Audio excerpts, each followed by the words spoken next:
Hello, this is Mike Burek, your host and producer of Kneditsia, The Well, a podcast series about interesting and noteworthy Ukrainians from around the globe. Today is Wednesday, April 10th, 2024. Our guest for this episode is Larissa Babij, who is a writer, author, dancer, and translator. Welcome, Larissa. How are you? I'm good, thanks, Mike. It's a pleasure to be on your show. Yeah, thanks so much for joining us today. So, to start off with, can you talk a bit about your educational and professional background? Sure. Um, I did my bachelor's education in the United States, where I grew up at Barnard College. And I also have a master's degree from Kyiv Mohila Academy in cultural studies. And professionally, I have always been very much involved in Ukraine's contemporary culture. I've been working for a translator for close to 2 decades, maybe a little bit more. Um, and as a translator, I started getting involved with Ukrainian contemporary artists, I guess, in the latter half of the 2000s. And over the years, I've spent a lot of time working in the arts as a translator, as a critic, as an exhibition organizer and an event organizer, as an activist. Something that's characteristic about Ukraine is that, especially since I've been there, I arrived in 2005. Ukraine is constantly in the process of kind of establishing, institutional networks. And so anyone who wants to do something publicly, you end up kind of having to create the conditions also in which to present your work. So I've been involved in all of that. More recently, I am the author of a book called A Kind of Refugee, the story of an American who refused to leave Ukraine. And it was just published yesterday, was the official publication date. It was published in the Ukrainian Voices series by Ibidem Press. And these are personal writings, which I have been writing on Substack since March of 2022, just following Russia's full-scale invasion, in which I write in English for an international audience about what is happening in Ukraine during wartime from a very, my own personal perspective, which sometimes offers insights into daily life that you won't hear in the news stories. Larissa, I know that you are a Ukrainian American. You were born in Connecticut. Was it your parents or your grandparents who came from Ukraine? So, I am of the post World War II Ukrainian diaspora. All four of my grandparents were born in Ukraine in the western region called Halachina. Two of them come from very small villages, and they were taken by the Nazis to work in Germany during the war, World War II, when they were teenagers. Two of them were, you could say, part of the Ukrainian patriotic intelligentsia, and they fled Ukraine under threat of murder by Polish insurgents. All four of my grandparents, although not all of them knew each other at the time, they all left in 1943. So sometimes I say that's kind of where I began.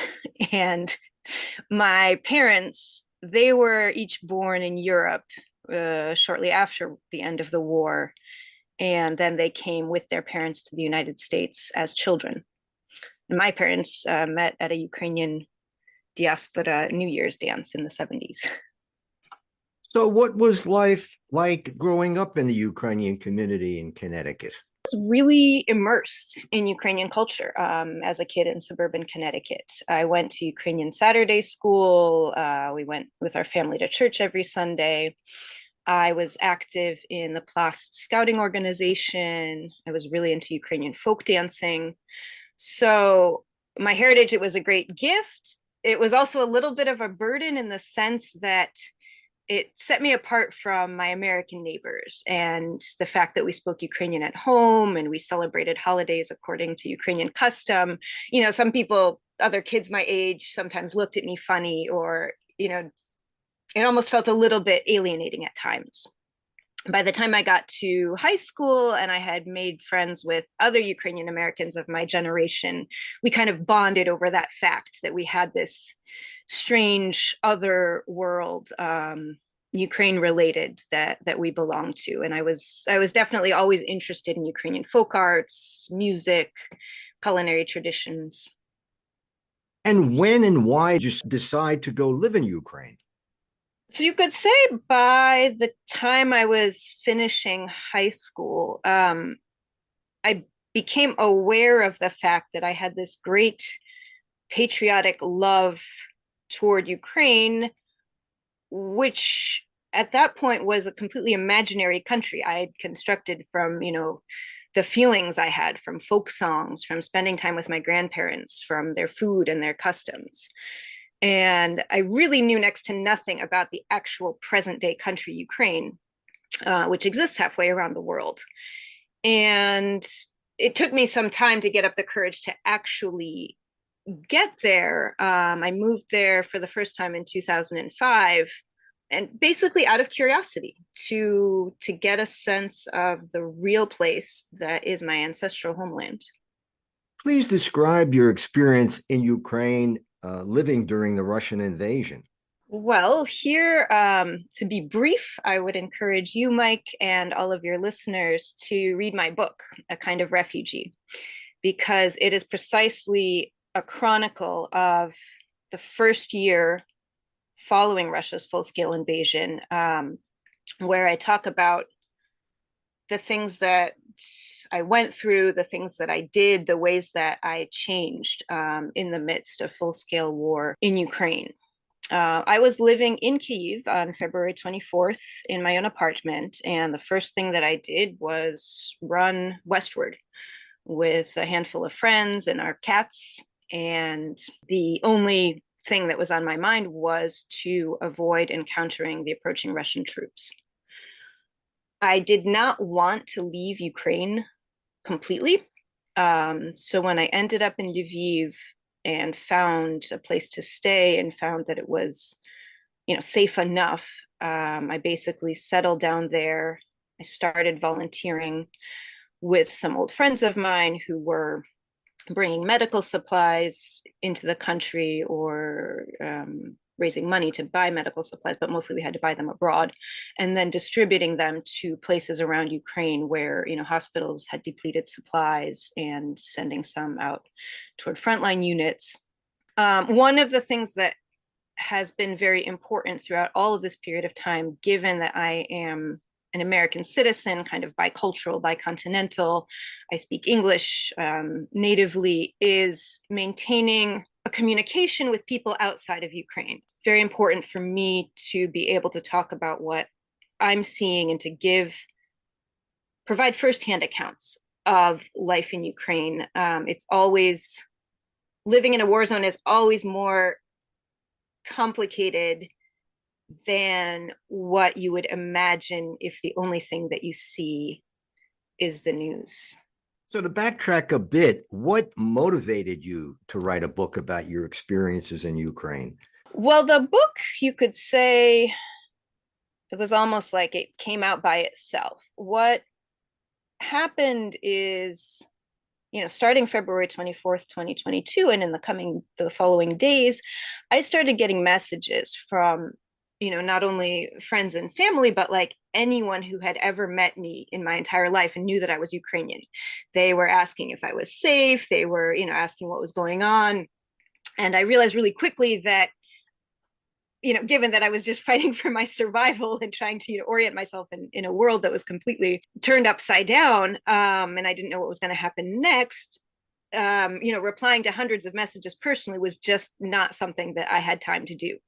So it made sense to start sending like mass emails where I could address a lot of people, let them know that I was still alive, and also share what was happening to me. Because again, I mean, if you remember, now we've sort of gotten used to the fact that there's a war going on in Ukraine, but in February and March, and even into the spring and the early summer of 2022, nobody had any idea what was going on.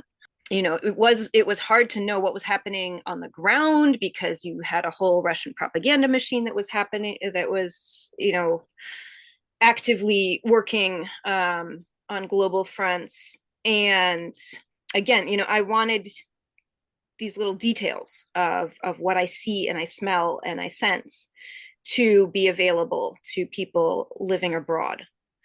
And the other thing is that because everything was changing and so unpredictable, like I could see already that there was a value in keeping a record of this experience, because I knew that like whatever's going to happen tomorrow is going to change me again, and I'll soon forget what happened yesterday. And so having that written record, immediately it seemed like an important thing to do. So I was publishing all of this online on Substack.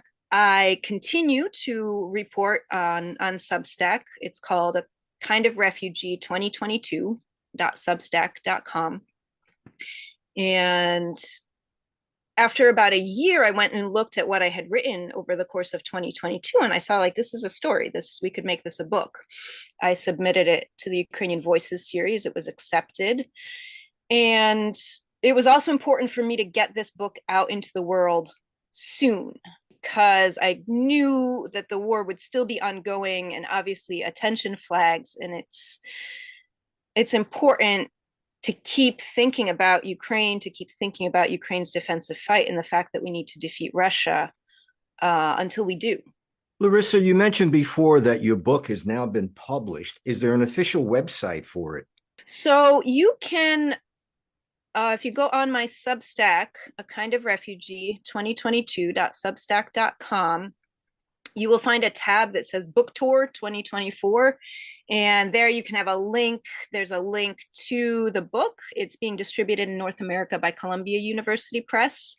So you can order the book online, and there you can also find all of the dates of my public presentations, which I have scheduled and confirmed so far, primarily Connecticut, New York, New Jersey. And I would love to see any of you at a public presentation, and tell you more about the book and read from it. So we're just about out of time, but I wanted to get some idea of where you're living now in Ukraine, and what is daily life like there with the Russian invasion continuing. I'm living in Kyiv, in my own apartment, and I've been living in Kyiv since 2005. And I'm very lucky that my apartment building and my neighborhood have been unscathed over the past 2 years. In Kyiv, there are air raid alarms practically every day, sometimes multiple air raid alarms per day. Not every air raid alarm means that Russian missiles and drones will strike Kyiv, but you never know when they will and when they won't until after they've struck. It is always a possibility. And we live within that constant chance of being hit by a Russian missile. What I actually do in my day-to-day is kind of similar to what I've been doing for years and decades. I'm translating, I write about the things that interest me, I organize public events, but all of these things are somehow or other related to supporting Ukraine's war effort. So I find myself translating for foreign volunteers who are bringing vehicles that they're donating to the armed forces of Ukraine. I translate the poetry of poets who were killed before reaching the age of 40, fighting Russian forces on Ukrainian land. I write about my daily life in a country at war. And of course, I'm organizing this book tour to bring my own experience of living in Ukraine at war to you in America. Larissa, what have been the major challenges for you living in Ukraine during the Russian invasion? So, probably the biggest challenge for me living in Ukraine as an American citizen is really the insufficiency of American and Western support for Ukraine, and helping Ukraine militarily to defeat Russia on the battlefield and to secure its territory and protect its people as a country. I am watching and feeling my Ukrainian friends be killed and be taken into the army to serve. And Ukrainians are giving their lives. And to know that my country, America, has incredible military capacity, even in the capacity of deterrence. We could do very precise things in order to show Russia that it is not okay to invade another country and keep going. I wish that Americans would do their part in taking this war that Russia has unleashed in Ukraine seriously. And I remind all of my fellow Americans that the outcome of this war is in your power. Larissa, I want to thank you so much for joining us on Krynytsia today. It is my great pleasure. Thank you, Mike, for having me on the show. I have been speaking with Larissa Babij, writer, author, dancer, and translator, and her new book will be coming out shortly, A Kind of Refugee. And this is Mike Burek, your host for Krynytsia. This episode has been produced for The Ukrainian Weekly, a newspaper published in English for the global Ukrainian community since 1933. Until next time, that's all for now.